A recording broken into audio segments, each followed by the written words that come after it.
வாழ்க்கை முழுவதும் வேறு ஆசையே இல்லை. நீ எப்படி பாவமக்கு நன்றி சொல்லுவேன், சொல்ல வார்த்தையே இல்லை. நீங்க போதிய வாழ்க்கை முழுவதும் வேறு ஆசையே இல்லை. என் தாய் உருவானே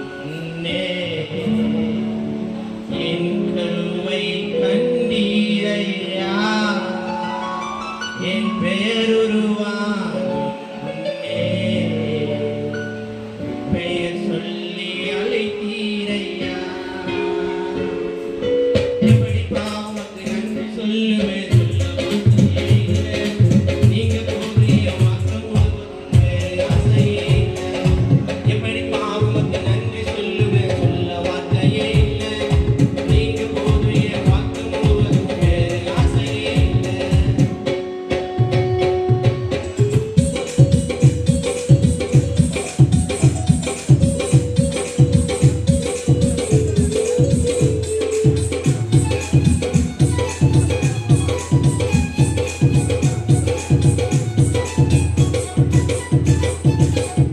எலும்புகள்